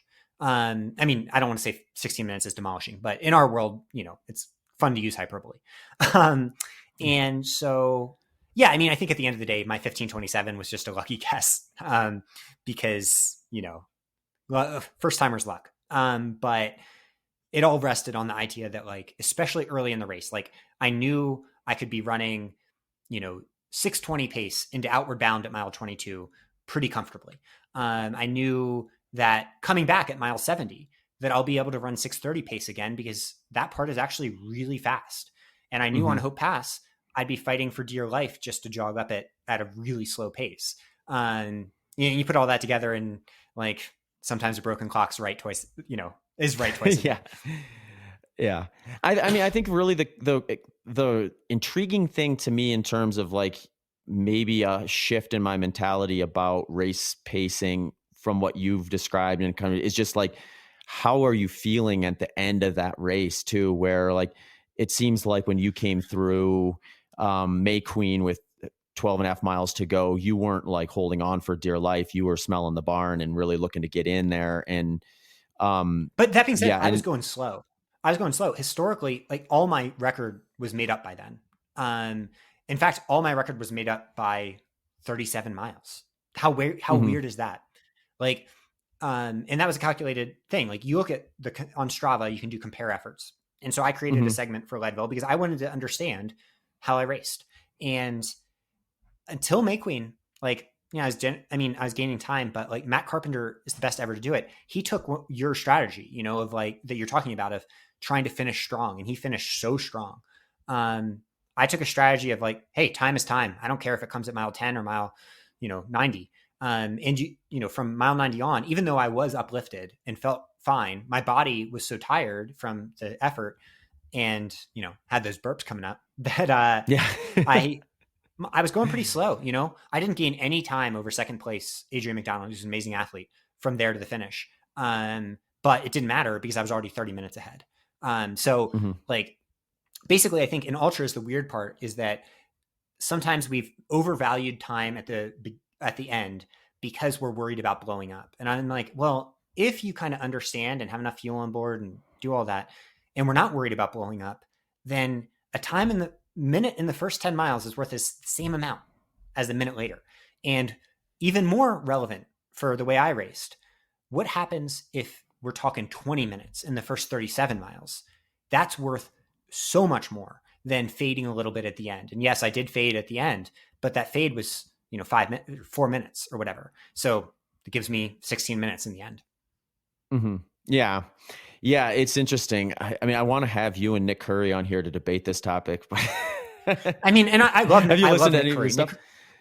I haven't listened so much, but I'm aware of it and I follow it. Sure. But, Nick Curry is not like gonna, like, you know what I mean? Like, it's a smart way to race for him in certain contexts, but I bet Nick could go faster. Like, and I say that just because if you're negative splitting an ultra, you could go harder. It just by the equations we're talking about, like there's no human body that has ever existed where they can avoid muscular breakdown enough that they're able to put out enough power late in a race to be balancing that equation properly. You know, and so there's extra meat on the bone there. And you know, I'm saying that about one of the best guys ever, but the point is, like, I think he's one of the best guys ever. I just think he's even better than that. Yeah. Well, I hope you're right, because that means I got a faster time in my in my future. Yeah, for sure. And also maybe I'm wrong. You know, like I'm trying to be provocative. But Sure. definitely the way we coach it. You know, definitely the way we coach it. Like, the more that we see ultras unfold, and I think if you're following the sport over the last couple of years, we've seen this. The reason that times are not just dropping at the front, you know, it's not just course records going down. It's like the scope of top 10s, top 15s, like the people that are really investing themselves in the sport. And then all the way to the back of the pack. The reason times are getting faster is people are understanding that what happens if you race these without fear. We're starting to learn that the body is capable of things that seem insane. And yes, it all just gets back to that equation you mentioned so helpfully earlier. But basically, if you get fit enough, you balance that equation by going fast. And what happens after you go fast is eventually you go slower, but you'll have made up so much time in the interim that it's going to be worth it. Mm-hmm. Yeah, I think like where I would look at it before I think I'm much more open now to like a little bit maybe of more of a healthy positive split as being optimal. I would say before I would look at it as like negative splitting's maybe not optimal either, but there's probably some percentage point on either side of even where is going to be like the loading zone for your best day. And, you know, maybe that's a couple percentage. So then like, maybe then like if I make your argument, it's a positive split, but then the question is to what percentage point is going to really produce your fastest time. I think like one of the reasons I want you to talk to Nick is because Nick has like an equation that he's built out that kind of adjusts for courses. Cause this is the hard part with this. It's like, you know, I have this really perfectly controlled environment that I can look at from it where every step is exactly the same essentially. So I do think flat courses, this could break down on flat courses for sure. Because at that point you can be so efficient that there isn't that breakdown I'm talking about as much, you know, you're not like you burn nothing at whatever pace you're going, like these incredibly fast paces, you know, you're so good. And then things start to get a little different, you know? So that's one place where it's like huge caveat. Yeah. I want to say the closest I saw, like what we would consider a top in the sport performance to getting like within a reasonable range of even was probably Courtney Dauwalter's Western States. I think based on Nick's spreadsheet breakdown of like the distribution of pacing across that course, she had like a 1.9% positive split or something like that, which is still positive, but you know, it's getting pretty tight there at that point where I think if we look at, I'm not sure what Katie Scheide's was. I don't think that's been run through the program that Nick has yet, or if it is, I haven't seen it. She usually goes out hard. She does. Yeah. She's one I've learned from, you know, she's one that I think's been at the cutting edge. She's one of the first people that's been like, let's go. And the Canyons this year, the amount that she went out hard, I was like, oh my God. And it was eye opening, and seeing it in person, I was like, all right, if I ever do this, I'm doing what Katie did. Like that's the way to race nowadays, you know? I just think, and I think we're going to see it more and more. I think that, and maybe not at UTMB, because again, so much, like on one end you have little breakdown on flats. On one end you have so much breakdown that you just need to try to survive essentially. But in between, I don't know. I just think, you know, trail runners have been cutting themselves short for quite a while, and that's starting to end now. I mean, you know, so many athletes now are just like every major race, every golden ticket race, you know, they're going out like hairs on freaking fire, just to stay in the lead pack. And then it's about who doesn't blow up as much, but everybody is fading, you know, even the ones that end up winning. Yeah, it could be a scenario where like to thread the needle required to win, you have to take the risk. And then like if 10 guys or 10 women do that, then it's like one or two are going to survive it and have that day. And then Yep. like you kind of just got to wait for your turn and just keep taking a crack at it. And that might be the way to your fastest time. Whereas Yeah. if And you you, take a more yeah, sorry. I was going to say, take a more conservative approach, you might be like near your potential more frequently, but maybe never actually touch it. Yeah. And well, I mean, I would say, yeah, I would say that's true. But you look at Black Canyon 100K this year, golden ticket race, went out hot as hell, hugely deep, like 40 deep of professional athletes. I would say the first person that raced conservatively that was anywhere near the front was probably 16th or 17th. In the old days of ultra running, they might have been second or third. And I Mm-hmm. think that like it essentially shaped the way some people think about the sport. And I don't necessarily agree. Though obviously it's the best way to race for fun. Definitely want that when it's just to get across the finish line, joyous. And, if you don't care about 5 minutes or 10 minutes, which is not anything in an ultra, that who does care? But, in coaching so many professional athletes nowadays, essentially in the pre-race call, it doesn't sound that much different than the pre-race calls I'm doing with athletes that are racing at the Olympic trials on the track. As crazy as that is, it's like, it's a wild time. And I think it's a wild time that has reshaped every course record. And the reason Leadville was so intoxicating to me and special, and the idea of it was because it was the one record left. And I Mm-hmm. knew it was going to be, just by statistics, it was obviously going to be broken sooner rather than later. I'm very lucky it was me breaking it, but I have zero doubts that, 5 years from now, we're going to be looking at a different record, maybe even next year. And I'm excited for it because it's going to be, something I can learn from. Yeah, and I mean, it would be cool too to get Leadville amped up to kind of the competitive pressure we've seen at Western States. And I think like for someone like you going in and breaking that course record, that maybe excites people to say, hey, maybe I'm the next one. And there's something about I think a close proximity record that kind of maybe inspires the immediate generation to kind of maybe say, if him, why not me, versus somebody who's like just like a ghost of past that has like this legacy status already achieved. So yeah, I mean, yeah, it'd be cool to see like Western State style field, UTMB style field at Leadville for a few years and push the time down potentially. Yeah, it would be so cool. I Not mean, that it I wasn't just can't wait competitive to. this year. It was very competitive, but I think Oh Western yeah, yeah, States and UTMB are definitely the big ones for the most part. definitely. It was amazing. I mean, Adrian is one of the best in the world. Who was Mm-hmm. second, and I just got lucky. I just got lucky to be in front of him. I think he could break it for sure, break my time. But yeah, the depth of competition of like saying, hey, let's put 15 or 20 of the best in the world at this activity on the start line and see what happens. That does, iron sharpens iron. And it's possible. Like we'll see. I let other people prognosticate and contextualize things. I think I'm so prone to cutting myself down and my own accomplishments. Um, but maybe so. In other words, maybe my performance was this historic performance. Maybe that will be the way it's end up shaking out. But I think that we're going to see some. I think someone's going to be inspired by this, like one of those like, Walmsley type guys that is so good and I admire so much. And I can't wait to see I mean, I'm not going to race it, but I'll be there to cheer. I'll be there to help them, crew them, to kick my own ghost ass is what I want. I want my own ghost to be Yeah. crying in shame for how badly they got their ass whooped. Yeah, well, I mean, no one can take away from you the fact that you were the one that pushed that event a notch further than it was before. And, like you said, I mean, I don't suspect people are going to come on and start obliterating it. I think it's going to be like small steps going forward from here, which, puts you in some pretty high regard within the sports results and But yeah, I where think you'll ultimately stand. the big conclusion for me, though, is I am confident on this one point. It's going to have to be somebody that's fast, like fast in a raw sense, Hmm. And there are people out there like that. Like I said, Jim Walmsley's name. Jim Walmsley is fast, truly fast. Hmm. And, fast, just like absolutely monster. I have no doubts even that he could be an Olympian on the track if he had trained his whole life for it. Though maybe there's some like form issues that he would need to work on. Who knows? But Hmm. he's that good.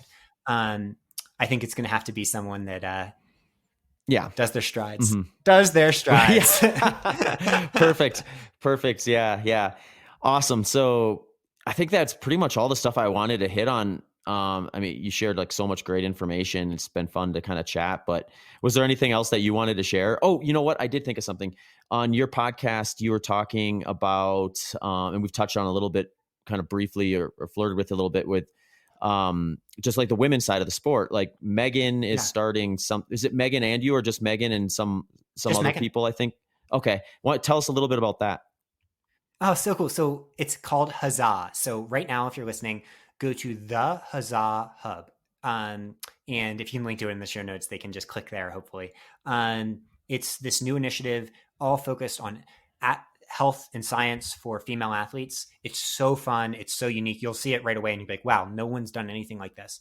And maybe the most interesting thing, actually, and I'm going to write a post about this eventually, is that my training style for this race was motivated by female athletes.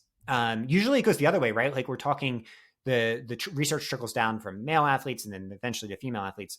For me, I have seen athletes that are competing at the top level, like some of the athletes I coach, Ali Ostrander, Anna Gibson, who are doing cycling and lower volume and all of this.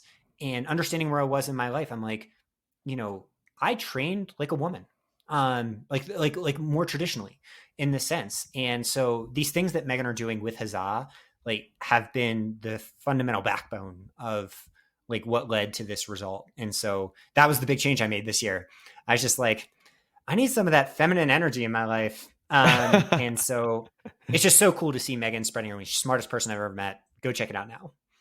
Yeah, I mean, I think it's awesome. I think we've certainly had a gap in terms of like how we present like sports performance and recommendations in an even way for women, and what may and may not be different. And that just means there's more questions that are unanswered for that half of the field. And I think Megan's a great person to probably chase after getting more information, or the information we have available to people who want it, and then hopefully that pushes for new research to be done specifically on women and find out more about what does and works differently and what works the same. It's so exciting. Yeah, I mean, I think the boundaries are being pushed in every way, and Megan's pushing them in terms of science and like performance, and it's like incredibly exciting. Like if you're excited by sports, you should be so excited by ultra marathons, because we do not know what humans can do yet. It seems like we do. Mm-hmm. A lot of people thought Matt Carpenter's record was unbeatable. A lot of people might say mine won't be broken for a while. I guarantee you that's wrong. We are at just the infancy of understanding of what humans can do. And that, to me, it's like one of the coolest, like, how wild is it that after, billions of years of life, or, hundreds of millions of life on planet Earth, we're starting to find this one creature that what seems to have been created to do the most insane feats of endurance you've ever seen on 2 feet. So I can't wait to see what happens.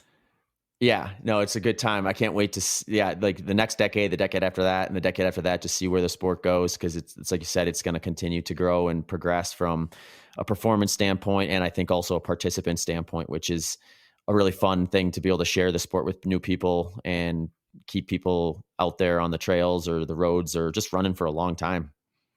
Hell yeah. It's the best. So if you're out there, get out there, bet on yourself. You never know what happens. And so this has been a wild, surreal experience. And I just hope everyone knows that sometimes, it can take decades to find out what you're capable of. So just keep showing up. I do have a Leadville story to share with you that I think is funny, because it's kind of like an inspiring the next generation type of thing, where Nicole was out there. So actually, I'll start from the end, but we were at the golden hour finish where, people are coming in on that last hour to where it gets cut off. And, this is a really interesting spot in ultra running, I think, because there's sometimes more people at that than there is watching the winner, just watching these people just barely eke out the cutoff. And we're standing there watching, and this group of maybe a dozen high school kids come over to Nicole, and they're just asking her all these questions. And I'm just afterwards, I'm just what did you do that got those high school kids? Cause I mean, this is Leadville local high school kids. It wasn't she was volunteering with them or anything, and they knew who she was ahead of time. And she's like, oh, You know what? Like when I went up to the mile 50 turnaround, I came up to the aid station and I think they had just seen a bunch of people coming through with poles, packs, and all this gear. And I just had this one handheld. And this one girl looks over at me and she looks at her friend. She's like, holy cow, she's raw dogging it. Because she just had one handheld water bottle. So they went and found her after the race to kind of see how it went because they just thought it was hilarious that she was out there That's with amazing. in one of the more remote spots on that course with just a handheld water bottle and nothing else. Yeah. Oh man, we're all about raw dogging it over here. That's great. Yeah. Another thing, I wouldn't recommend people do that approach with one water bottle, but Nicole is a little more of a minimalist when it comes to some of that stuff. So, oh yeah, I mean, I just did a running belt. Yeah, you didn't have much either. Mm-hmm. No. Yeah, they had probably just seen a lot of packs and poles at that point and thought it was, or in their mind probably went to like anything they had prior experience on with ultra running. They just assumed like gear on gear on gear, and not always the case. If you got to go to crew, you don't always have to carry that much. Yeah, different strokes for different folks. Awesome, David. Well, before I let you go, let the listeners know where they can find you on socials, website, podcasts, all that stuff. Love to share that with them. Yeah, so Some Work All Play podcast. That's the main place. Go there, click follow, give it 5 stars too.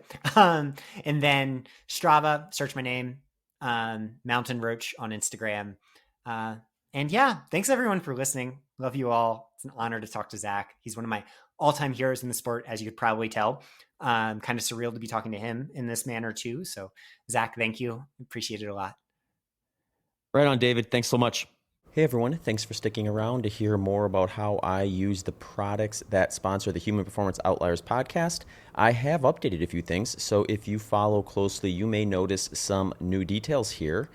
I have taken a lot of time identifying these brands, and I'm incredibly grateful that they have provided a product that I use routinely and are also interested in supporting my work here at the Human Performance Outliers podcast. So here is how I use them. S-Fuels is a product that follows a principle of right fuel at the right time. For me, this means I can anchor my nutrition in a fat-dominant way, but not neglect the powerful application of carbohydrates when they are needed. Their product lineup maps the low-carbohydrate dietary protocol that I have used for endurance since 2011. Here's how I use some of their product lineup and some of their second-generation products that they've just recently brought to market. First is their Zone 4 and Zone 5 product. I use these for intra-workout and race carbohydrate targets. I will use the Zone 4 in less glycolytic settings that still benefit from some carbohydrate, and Zone 5 for workouts that I prefer, workouts and races where I want to maximize my carb to other fuel source exogenous inputs. In short, I prefer Zone 5 when my carb inputs are at their highest and I want to kind of go straight to that source. Zone 2 is a fat-based powder that uses C8 and C10 MCTs that are combined with L-glutamine. I use this for lower intensity workouts to help promote higher fat oxidation rates without neglecting energy deficits. So in short, if I'm doing something longer and I want to keep carbs out, but I don't want to have a huge calorie deficit, Zone 2 plays a great role there. Revival is a post-workout race protein powder that I can easily add to some yogurt or a low-carb smoothie to quickly jumpstart the recovery process.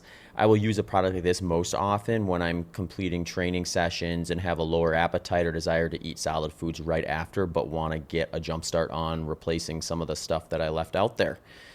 Primed is my go-to caffeine source for training and racing. It combines green tea extract, L-carnitine, taurine, and B vitamins, which all combine to help support energy production, fat metabolism, and reduce perceived effort.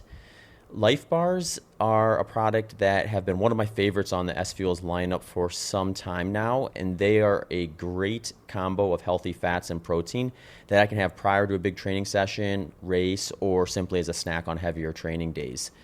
Grain-free breakfast cereal is something that I can sub in for just about any time I would have put granola on something when I was a more moderate high-carb person. So this is a good substitute for that. Oftentimes I will put it on top of things like yogurt as a topper or something like that.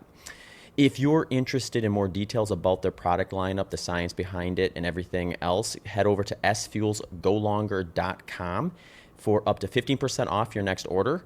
And stay tuned for some product giveaways and promos over the course of the year.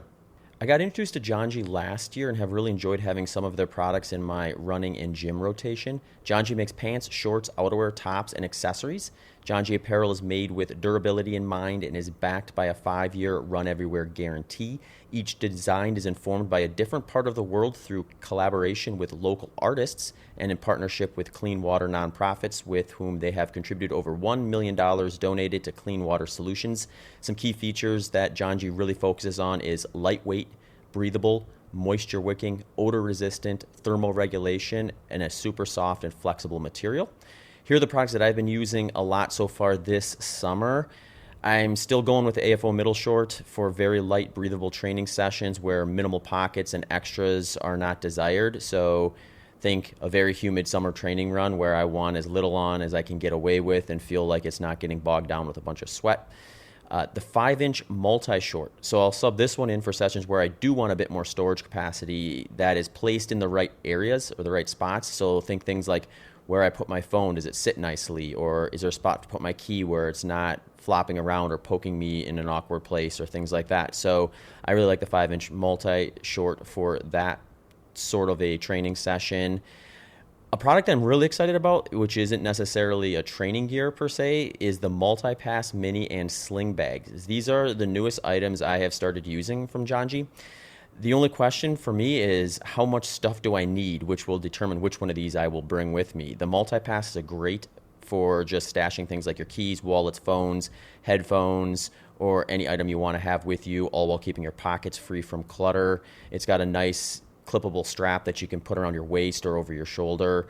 I'll upgrade to the sling bag if I'm bringing a little more stuff and it's just not enough room inside that Multipass Mini. So think things like the size of a water bottle, or if I'm just going to be on a little longer session or heading to the airport or something like that, and I just need more storage, but with that same type of design with the waist and shoulder options and the clippable strap. So those are two of my new favorite options. Check those out. You can head to janji.com and get 10% off any of those items as well as anything else they have on there by using promo code BITTER10 for 10% off. They're also available at REI. I will give one quick plug, although it's not winter or cooler. A couple other items that I have in my rotation when it does get cooler is the Repeat Merino long sleeve, the Rover Merino hoodie, the Trail Tights, and the Atlas multi-pant. I've been using Element electrolytes for quite some time now. Actually, a while back, I had a sweat test and it suggested that I lose 614 milligrams of sodium per liter of fluid loss, meaning if I go out for a run and I sweat to the capacity where I lose a liter of fluid, I'm going to lose 614 milligrams of sodium along with that.